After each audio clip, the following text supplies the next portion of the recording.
r/AskReddit by Reddify. British Redditors. What are some legit very British problems?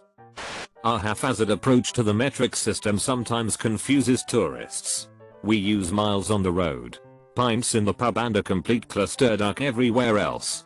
This week I've used miles, yards, meters, inches, millimeters, ounces, kilograms, milliliters, pints, liters, stone and degrees, both centigrade and Fahrenheit, although Fahrenheit is pretty much only used when talking to Yanks or the elderly.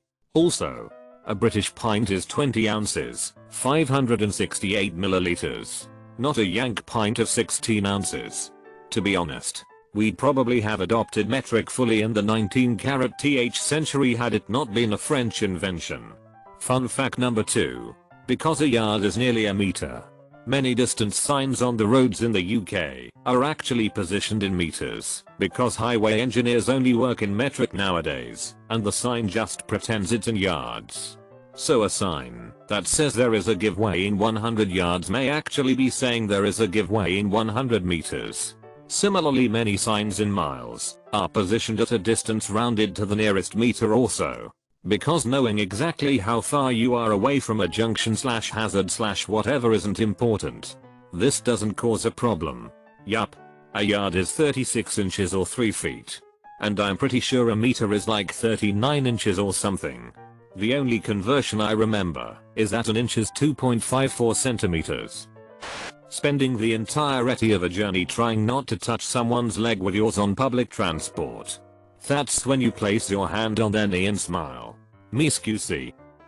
For a small island we have a befuddlingly diverse array of incomprehensible accents.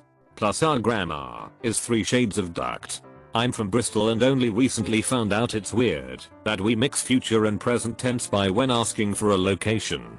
I'll write my Louvre. Trying not to say thank you to the driver as you get off the bus. It's almost impossible. I had an asshole driver who was mean to 2 old ladies. It nearly crippled me not to say thank you. But goddamn, I showed him I was clearly unimpressed with his behavior.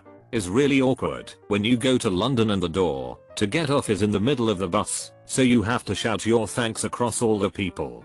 I always find it weird when people thank bus drivers in London.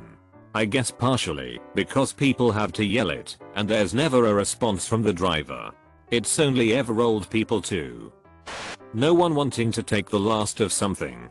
Single biscuit slit in my office because no one wants to be the rudest person who takes the last biscuit, even when nobody else wants it. This is an emergency broadcast from the Red Dwarf mining ship. Our food stocks are plentiful, but there's only 1 after 8 mint left, and everyone is too polite to take it. Thanks for the gold /you/ Rick the cabbie. You smeghead. Duck that. After 8s will go, no matter the circumstances. If Make-A-Wish asked me to give my last after 8 to a dying child, I'd give them a firm no. Property prices are ridiculous. They've gone through the roof over the last 10-15 years. If things stay the same, we are going to have generations of people who will never be able to afford their own house. Don't worry. That's happened in much of the US and Canada too. It seems to be happening in Australia as well. A house anywhere within an hour of central Melbourne costs at least $600k. But they have high wages to compensate for it. No such luck over here. When the Great British Bake Off got bought by Channel 4. For non-Brits reading this. This was front page news for 3 days when this happened last year. To be fair, it was the non-Brits in our office who went into mourning for 3 days over the news. If you forget to ask someone's name when you first meet them, you must avoid having to say their name at all costs until you hear someone else say it, and then you are saved. Brit living in Australia here. They have a solution for that. You just refer to them as "oh aunt" and all is well. Oh, I can't give us yaloiter. Watching someone mildly defy social convention and doing absolutely nothing useful but glaring and then holding a grudge for the next days. I bumped into another student in my class and apologized. He didn't. For the next few weeks I glared at him with such prolonged and chronic fury that would avert even Soren's eye. It's okay. I say sorry when somebody bumps into me. Or I bump into an inanimate object. Yay, being Canadian. The expectation that everyone who speaks in a received pronunciation, posh, accent is clever. And hand in hand with that, if you've got a northern accent, and you're in the southeast, people assume you're stupid. You left the north to go to the southeast, you are stupid. A failed train service, outdated technology / infrastructure, overcrowding. Rail tickets are through the roof and on the rise, and you'd be goddamn lucky if your journey wasn't riddled with cancellations, delays and maintenance issues. Also, the weather. Oh god. The trains. The price of a bus ticket in North Wales just to get from one side of town to the other is the same as a train ticket from one city to the next in Italy. The fact that there are lots of international flights cheaper than a train ticket to go just an hour away blows my mind. I grew up on Anglesey. I remember the bus from my village to Bangor was PS2 for an adult. By the time I moved away it was PS4.50. I now live in Cornwall, where things are just as bad if not worse.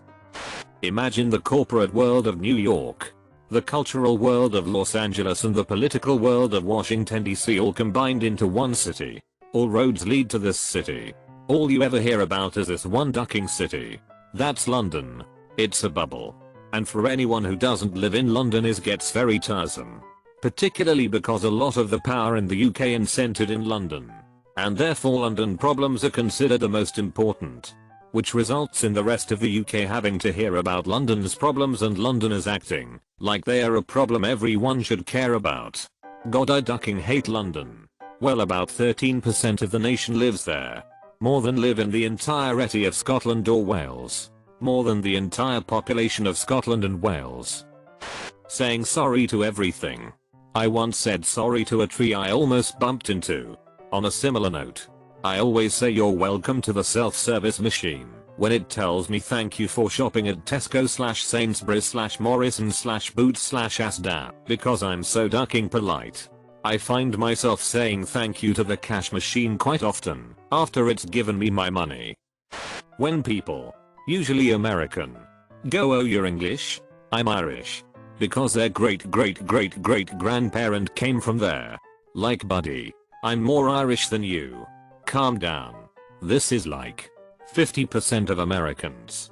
By the way, the ones who don't brag about being Irish are black, Mexican, or WASPs. Americans that don't do this hate it. The worst is people of Italian descent.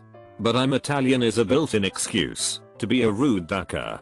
You don't speak a word of Italian. You've never been as far east as Jersey. When the milk has gone off and you can't have your morning cuppa without having to first actually do something which then renders your morning cuppa useless and your whole day is ruining. Always have a carton of UHT in the cupboard. I mean, it's evil, but sometime a necessary one. Jesus Christ, I couldn't even imagine being annoyed that Canadians have taken the international polite crown, but being too polite to mention it. Tuts Canada. Sorry. I'm a Canadian and used to work for a British ISP. Saving goodbye on the phone is the biggest struggle. Okay, have a good day. Okay, thanks. Goodbye. Thank you so much. Goodbye. Bye. Okay. Bye. Bye bye. We couldn't bear hanging up while you were saying something and knowing that you're on the other end thinking, oh, how rude. Being from Birmingham, or generally anywhere in the Midlands, and having northerners calling you southerners and southerners calling you northerners. We hate being lumped in with any of you. We are from the Midlands. I'm from Coventry and don't like being lumped in with Brummers. Big up Cov. It's a hit hole, but it's my hit hole. The NHS being ripped apart in front of our very ducking eyes. Duck you this AMA. You want? This AMA looks like the love child of Emperor Palpatine and Margaret Thatcher. Just pure evil and a face that screams aunt before she's opened her mouth. She's got nothing of Thatcher about her. Thatcher thought stuff, said stuff and did stuff. May just coasts along. No personality, no policy, no conviction. It's hard to hate May for things she's done. It's far easier to hate her because she doesn't really do anything. Brexit. Yep, we've already seen price hikes on imports due to the pound's value plummeting. I work in the car sales sector, and some vehicles increased by PS2. 000. Most were PS 500, PS 750 at the beginning of January. Downvoted for stating some facts and being genuinely concerned with what happens next. Come on, pro-Brexiters. You can do better than that.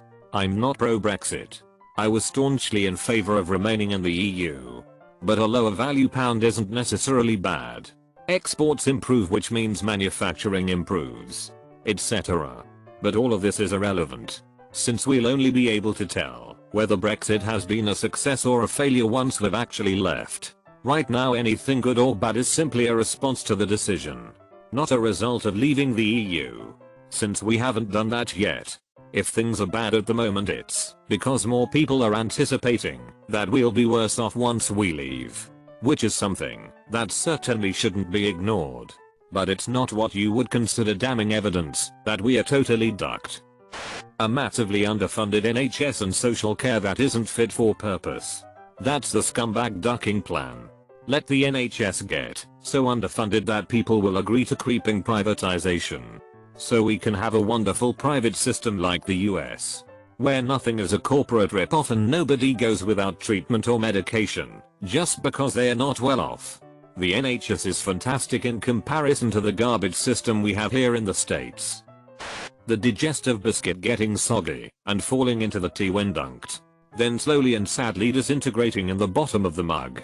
That's why hobnobs were invented, silly.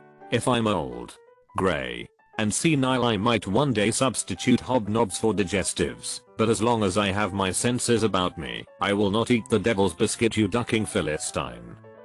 Not knowing what else to do besides complain about the weather whenever you experience an awkward silence with somebody. The price of Freddo bars. Passive aggressive tutting. Debating whether or not it's worth just starving yourself in order to avoid the generic group of chavs outside your local Tesco. People talk about the advantages of being tall as things like being able to reach the top shelf, or get served at the bar, or see over people's head at the concert. But in reality, the biggest advantage is not giving a hit about the generic chavs outside the local Sainsbury's. Freddo bars are a national disgrace. 5p, you monsters. 5p. Freddo now has a family and a mortgage, cut him some slack. How to say scone. I say scone in my head, but scone out loud. I'm the opposite. In my head it's scone. Yet I always call out scone. Defending the NHS, then calling it a failing system because a bunch of money gouging ants keep ripping the rug out from under it. My dad's in his 80s, and no ducking joke, possibly the hardest bastard I know. Not just 'cause he's my dad.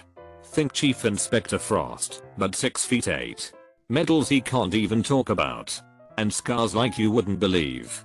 I have never seen him cry over anything except losing a dog, or how badly the NHS has treated him recently compared to how it used to. The staff are burned out and have to care about figures more than actual patient care. Everyone suffers.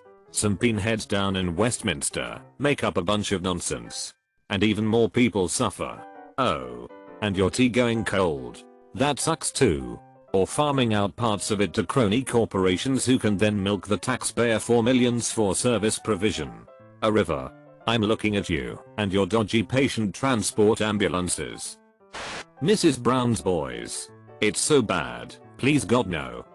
Make sure to like and subscribe so we can watch together.